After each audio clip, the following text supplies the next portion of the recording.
안녕하세요. 반갑습니다. 카이스트 원자력 및 양자공학과에서는 원자력에 대한 시민들의 올바른 이해를 돕기 위해 다양한 교육 영상을 제작하고 있는데요. 오늘은 그 일환으로 본과를 졸업한 여성 과학기술인 세 분과 함께 직업 인터뷰 시간을 가지려고 합니다. 오늘 이 자리에는 카이스트 10학번 학부 동기들을 대상으로 발현하였고 다양한 업종에서 근무하고 있는 동문들을 모셨습니다. 먼저 각자 짧게 자기소개 부탁드립니다. 네, 안녕하세요. 저는 코리안리 특정보험팀에서 근무하고 있는 윤미래 대리입니다. 카이스트 원자력 및 양자공학과에서 PSA 전공으로 졸업하였고 현재 직장에서는 2021년부터 재직하고 있습니다. 네, 안녕하세요. 저는 유니스트 원자력공학과 조교수로 재직하고 있는 이지민입니다. 카이스트 원자력 및 양자공학과에서 학사 졸업하였고요. 서울대학교에서 방송의학 및 인공지능 분야 연구로 박사 졸업한 후에 2021년도 3월부터 유니스트에서 재직하고 있습니다. 네, 저는 한국원자력연구원 정책연구부에서 근무하고 있는 주지은 선임입니다. 카이스트 원자력 및 양자공학과에서 원자력 환경 및 해관보 연구실에서 해결료 주기의 외부 비용에 대한 연구로 석사학위를 받았고 2017년도부터 한국원자력연구원에서 근무하고 있습니다. 네, 다들 이제 모두 학부 생활을 거쳐서 석사 혹은 박사 과정을 거쳐서 현재 자리에 계시는데요. 이번 영상이 직업 인터뷰인 만큼 각자 현재 하고 있는 일에 대해서 이제 과정이나 거기까지 이르게 된 결실에 대해서 이야기해 보면 좋겠습니다.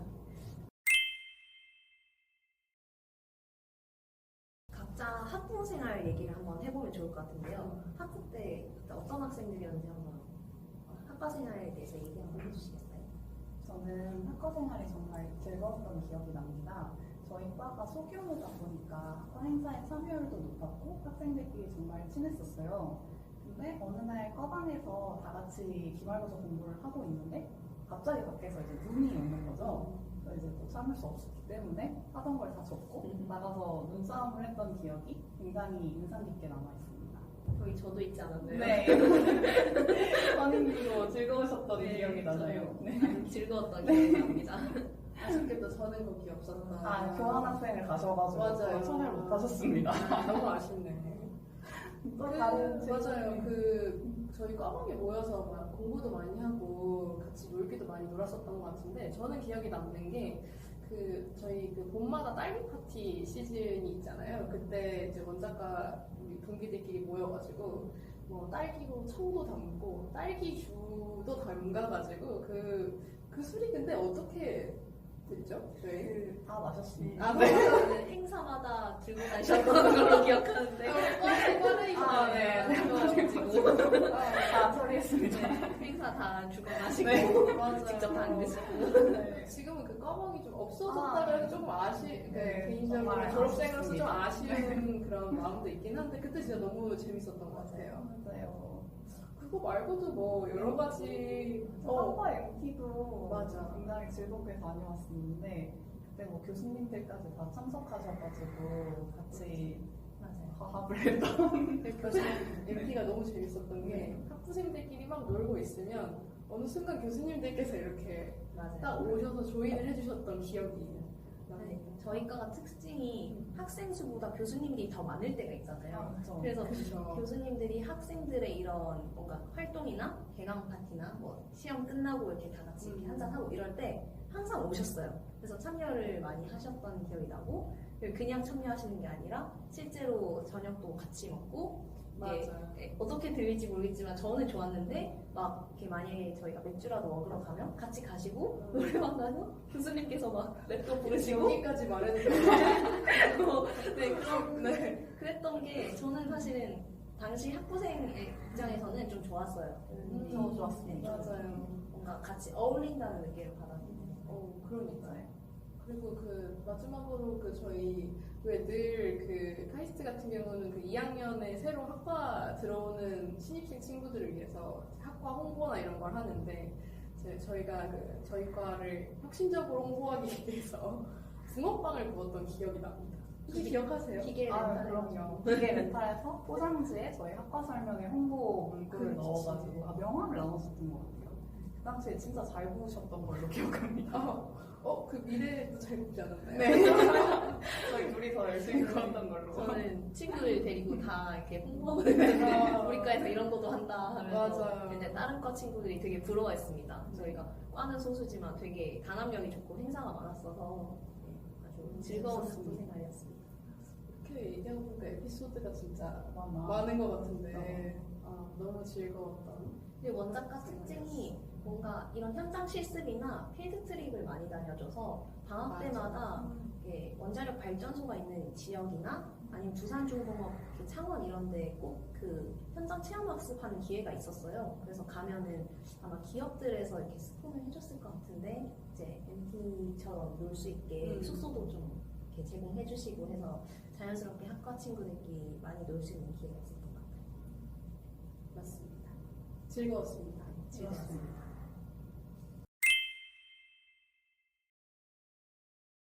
다음으로 대학원 생활에 대해서 한번 이야기해 보려고 하는데 지원 동기부터 한번 이야기해 볼까요? 먼저 저부터 말하면 저는 대학원 진학을 알아보던 시기가 2011년도 후쿠시마 사고가 터지면서 원자력 에너지 사용에 대한 좀 사회 전반적인 인식이 좀 안 좋았어요. 그래서 원자력 기술의 사회적 파장과 과학기술이 대중이나 시민에게 어떤 영향을 미치는지 좀 알고 싶어가지고 정책 관련 연구를 하는 이제 연구실에 진학을 하게 되었습니다. 저 같은 경우에는 대학원을 안 갈 거라고 생각을 했는데 저희 학교에서 졸업을 하려면은 필수적으로 졸업 연구를 해야 해서 이제 졸업하는 해에 연구실에 처음 가보게 되었어요.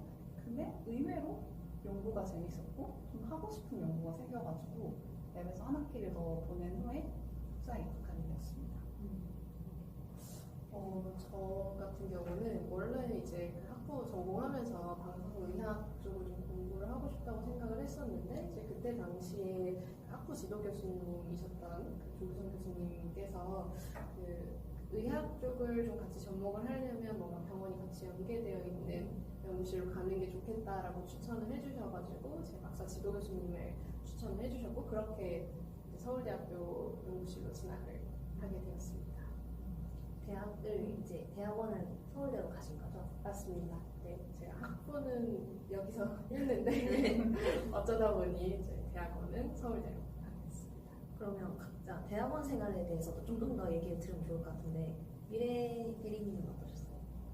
저는 생각한 것처럼 역시 대학원 생활은 만만치 않았지만 약간 그 답을 찾아가는 과정이 굉장히 짜릿하더라고요. 그래서 그 희열이 되게 좋았고 그리고 제가 하고 싶은 거를 주도적으로 해나간다는 그런 즐거움도 있었습니다. 근데 물론 주에 110시간 정도 일을 해가지고 지금도 가끔 힘들 때는 하루쯤 내가 대학원생이다 하면 마음이 편안해지는 장점도 있습니다. 저 같은 경우에도 좀 비슷했던 게 저는 막상 진학하고 나니까 우리가 이공계 베이스인데 정책 연구라는 게 보통 사회과학 쪽 이슈를 많이 다루고 툴도 좀 논리를 전개해가는 방법이 좀 사회과학 연구 방법론을 많이 따르다 보니까 약간 좀 제가 처음에 좀 적응을 잘 못했던 것 같아요. 그래서 처음에 대학원 생활했을 때는 다소 방황을 좀 많이 했던 것 같은데 이게 대학원생들이시면 다 공감을 하실 거라고 믿어요. 근데 아마 교수님이 열정적으로 지도해 주셔서 잘 따라가보다 보니 이렇게 된 것 같습니다. 이렇게 졸업 잘해서. 그럼 교수님은 어떠셨나요?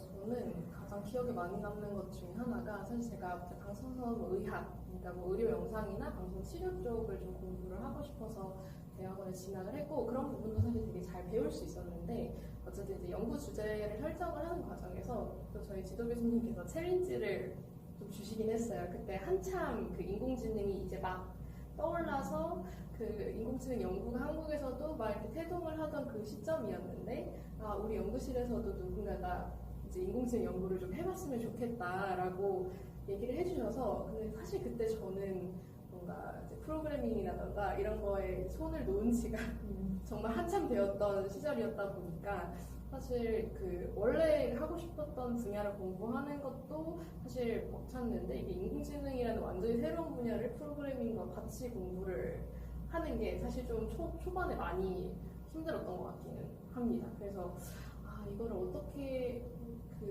잘 헤쳐나갈 수 있을지 고민을 많이 하다가 근데 또 어떻게 하다 보니까 좀 이렇게 길이 찾아지기는 하더라고요. 그래서 다행히 이제 박사 졸업 논문까지 잘 쓸 수 있기는 했는데 그 뭔가 처음부터 디벨롭해서 끝까지를 완성하는 그 하나의 과정이 굉장히 좀 길어서 그때 좀 제 성격도 많이 변하고 인내심을 많이 키울 수 있었던 시간이었고 그래서 제 자신을 좀 많이 돌아볼 수 있는 시간이었다라고 기억을 하고 싶습니다. 네.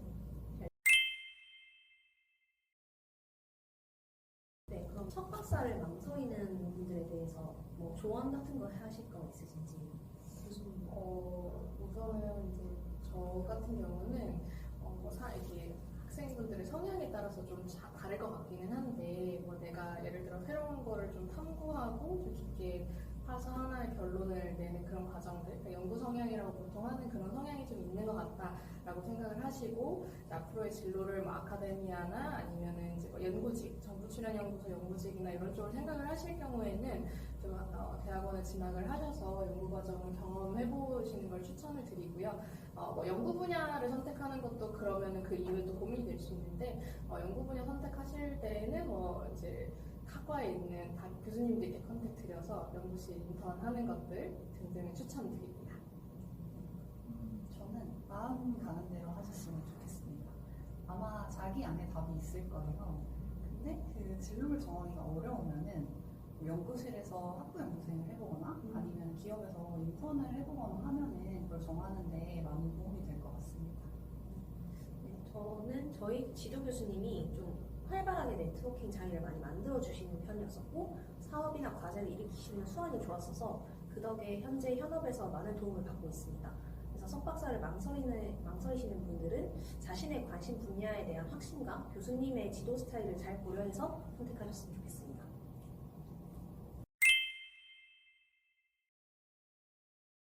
네, 현업에서 하고 있는 일을 좀 구체적으로 설명해 줄 수 있을까요? 이제 제가 먼저 하자면 저 같은 경우에 제가 근무하고 있는 정책연구부에서는 원자력의 연구개발의 방향성을 설정하고 사업 기획과 원자력 에너지의 경제적, 환경적 가치에 대해서 분석하는 업무들을 하고 있습니다.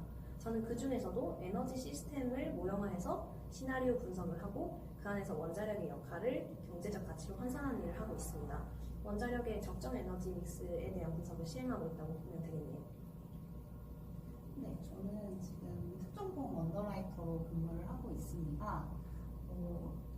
특정보험에서는 다양한 국내에 있는 전문 직업인들의 업무상에 발생할 수 있는 배상 책임을 담보하는 보험을 인수를 하는데요. 원자력 관련해서는 원자로의 설계로 인한 사고가 발생했을 때 담보하는 보험을 보고 있는데 사실 제가 연구자로서 보던 주제들을 보험의 시각으로 보는 것이 굉장히 흥미롭습니다.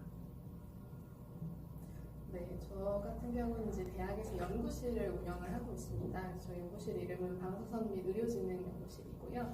저희 연구실에서 주로 하는 연구는 의료, 방사선, 그리고 원자력 전반에 걸쳐서 인공지능 기술을 적용하는 연구를 하고 있습니다. 그래서 예를 들어서 이제 대표적으로 의료 영상이나 방사선 치료에 필요한 인공지능 기술을 개발을 한다던가 아니면은 요즘 최근에 같이 하고 있는 협업 연구 중에 하나는 이제 핵융합 분야에서 또 필요한 인공지능 기술을 같이 개발하는 등의 연구를 진행을 하고 있고요. 이렇게 이제 연구 성과들이 잘 나오면 학회에 발표를 하거나 이제 특허나 논문으로 출판하는 것까지를 같이 진행하고 있습니다. 네, 그럼 혹시 업무를 하시면서 보람 있는 순간이 있으신가요? 네, 사실 이제는 제가 이제 공부를 하던 대학원생에서 또 대학원생 친구들을 지도하는 역할이 바뀌다 보니까 아무래도 저희가 같이 했던 연구 결과가 좀 잘 나와서 학회나 이렇게 논문으로 잘 출판이 되었을 때 학생분들이 이제 그런 것들을 결과를 보고 좀 기뻐하는 그런 순간들이 좀 보람이 있는 것 같습니다.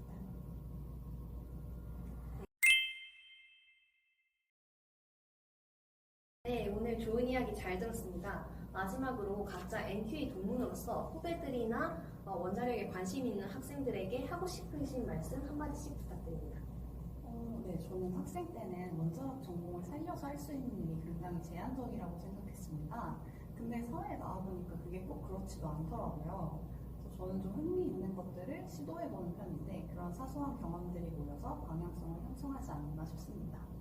그리고 또 원자력이 아니더라도 이공계에서 배운 그런 논리적이고 비판적인 사고가 큰 자산이 되었습니다. 그래서 저도 아직 이 길을 찾아가는 중이지만 언젠가 뒤를 돌아봤을 때 저만의 길을 가고 있었으면 하는 바람이 있습니다.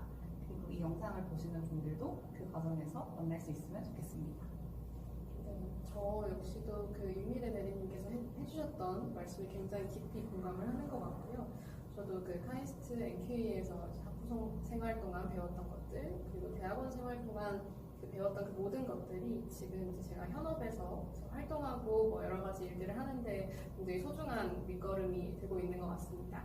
그래서 지금 원자력을 전공하시는 학부생분들 그리고 대학원생분들 다소 어떨 때는 어려운 일들이나 이런 것들이 좀 있겠지만 추후 여러분들 미래에 큰 이제 밑거름이 되리라 믿어 의심치 않고요.